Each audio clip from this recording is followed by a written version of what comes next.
Guys, do I have a treat for you today? I'm going to explain why this is in the back of my Jeep. So I have a set of jet skis and I also have a jet boat now, or a Sea-Doo boat. But my jet skis have not ran in a couple years. I have one that runs fine. It's a 3-cylinder 1100 Wave Runner. This one is out of a 700cc Wave Runner, all 3-seaters, called Wave Ventures. This particular Wave Venture obviously didn't run well. It ran off of one cylinder. I checked compression and it had a bad cylinder. I had hoped that I could just take the head off and have a blown head gasket on one side that was causing some compression issues, but this one was running about 135 pounds of PSI, and this one was running about 35 pounds of pressure. So I knew I had an issue. I didn't know what it was. I had never taken a jet ski motor apart, but I did it on the first try in about 30 minutes, and this video will show y'all how to break down all the way down to the cylinders a 700cc or larger, because it's all going to be very similar, Wave Runner. This is a Yamaha. So guys, sit back, enjoy, and you'll see my brother helping me. He also has a YouTube channel called There I Stand. Please check him out and subscribe. Let's try to see if we can get him to 1,000 subscribers so he can start monetizing his videos. But I will be rebuilding this on the channel, and you'll probably see some personal watercraft content now that I have the jet boat and the 2 Wave Runners. I've got to get them all going. There's no sense in letting them rot. So guys, enjoy. So the first thing we're going to do is remove this air box, and it's got these screws, which are just a flat head, or you can use a nut driver. They just come off, and then this air box comes off. And then we're going to remove this bracket, and you see I've already pulled the spark plug wires loose and the water going into the exhaust right here. And we'll just go from there. I've never taken this head off. I've never taken a head off of 2-stroke, so if I make any mistakes, you'll know. I'm going to leave the carbs hooked up if I can. I'm going to leave the spark arresters on so I don't drop anything down in there. It doesn't have a filter, it's just a spark arresters. So next we'll take, hell, I reckon I take these 2 out. I don't know, we're kind of guessing together. These 2 out, and then these look like 12mm. Let's see if they are.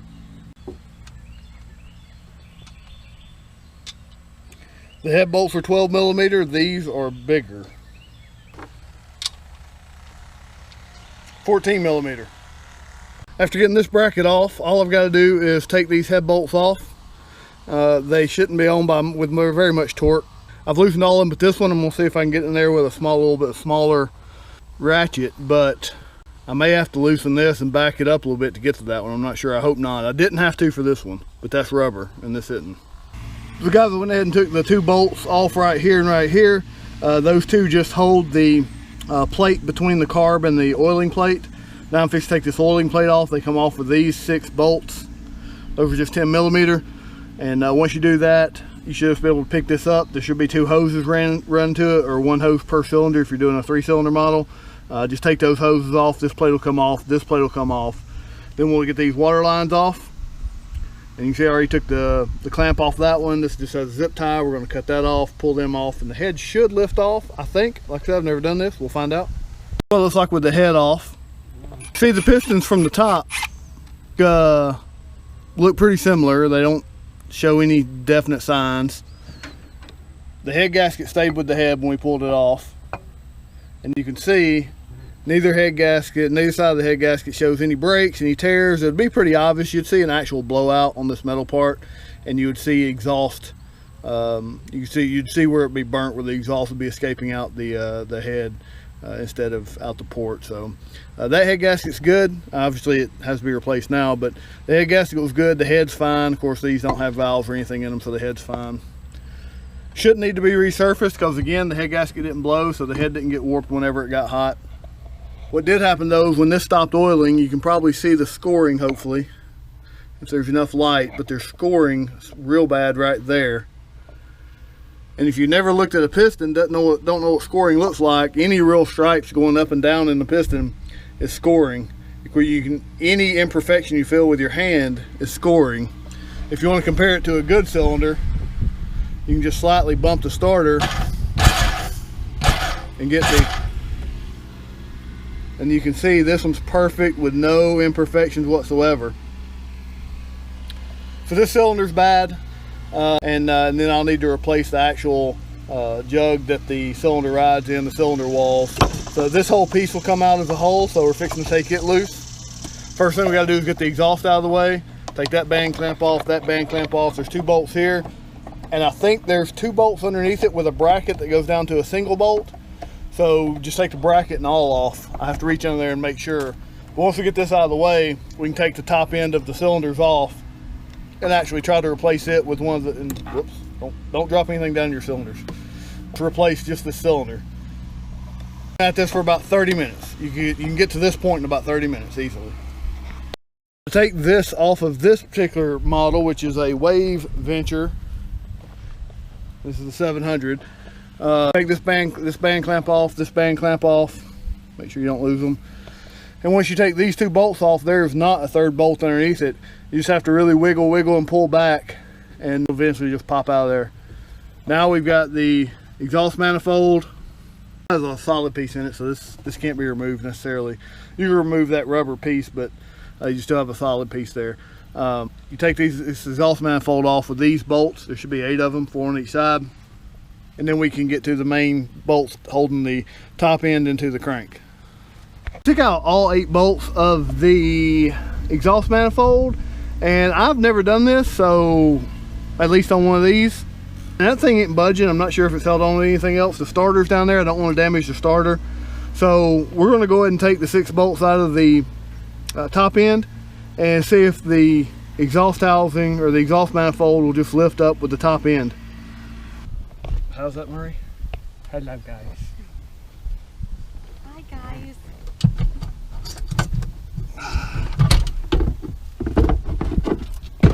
Oh, I got a water line attached. You get this one. You want me to film? Yeah, one more. Is it water line? Give it to Marie. Is it filming? Yeah. I need a Phillips. Things back here. Is that on it? Am I on it, Corey?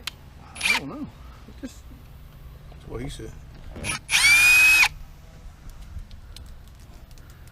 What is that? That's just a protector. I mean, what is that? Is that like a recirc?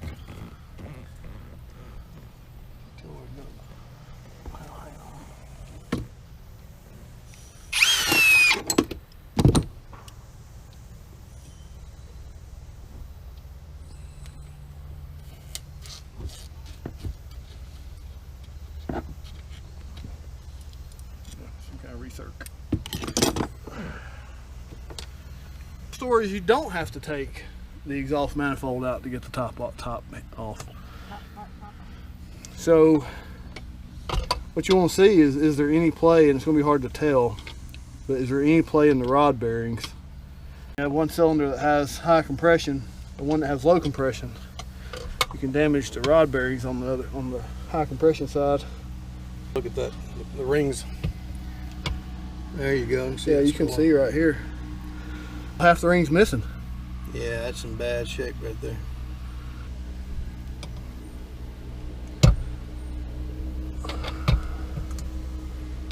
Yeah, that piston's welded together there right here at the ring. That ring should just move around, see, like this. Yeah, so compared, that's nice healthy rings there. Yeah. This one, it feels like the rod bearings are in good shape. Yeah, it could probably stand to be rebuilt.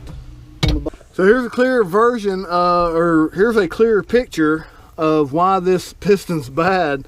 And this got caused because it simply wasn't oiling. It got really hot, wasn't oiling, and you can see it started shredding the side of the piston. You can see where this is all scoring along the wall. This piston ring is dug in there and can't be pulled out. I got the top ring off. You can see the top ring's missing because I pulled it off. But you can see the whole top part of the dome of that piston is just wore away where it got burned up. So it was allowing gas to pass down through there when it wasn't igniting. And that's why there's gas down in the crank. You should be able to just pull this pin, slide that dome off, hopefully. Yeah, so I should be able to remove that piston without removing the bottom end of the crank. I know that everyone online is going to say, oh, you should do a complete rebuild. The bearings and the rods seem to be really tight, so I'm not going to do that. I'm just going to clean out the bottom end real nice and clean, replace that piston and get a new top end. Maybe. I mean, I'll give that a shot. We'll see if it works.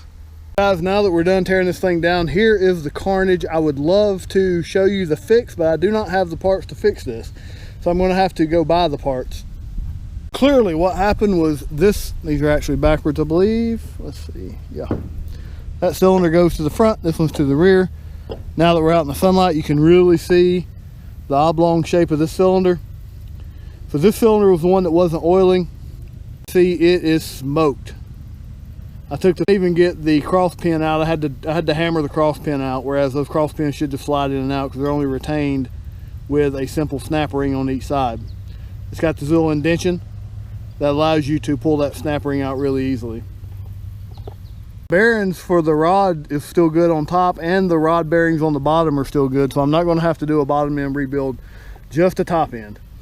The other piston, it looks pretty good. It still has an edge all the way around, but it has a little split right there, and that little piece of piston got lodged over here, and you can see how it started scoring as well. So even though it feels fine, it has just enough scoring to really worry about it. So I'm replacing both. Probably what I'll do is just go ahead and buy one already rebuilt and use this as a core. I'm not sure what the cost all that's going to be. I assume once I get all the gaskets, all the pieces, the rings, the pistons, I'm not replacing the rods or the crank or any of that. I assume I'm going to be $300 or $400 into it, but that's for the next video. I plan on doing this in 2 videos. It might be about 2 months between videos, but hopefully this video showed you how simple it is to pull one of these jugs apart, and kind of how that motor comes apart in 3 pieces. You got the head, you have the cylinder walls, and then you've got the crank all in 3 pieces. It's not like a standard 4-stroke. Regardless, that $500, since that ski is in really good shape, is going to be a lot cheaper. So guys, thanks for watching. Hopefully this helps you. Everything was done with hand tools, just with a socket set, a mallet, and maybe a screwdriver. I think you have to be an expert mechanic to take one of these things apart. Putting it back together with the rings and all that, I'm gonna have to maybe have some special tools, but we'll see. I'll show you all that. Helped you, please hit the like button, please hit subscribe. I'll be playing more videos about all kinds of mechanic stuff and just things I do. So thanks for watching, and have a great day.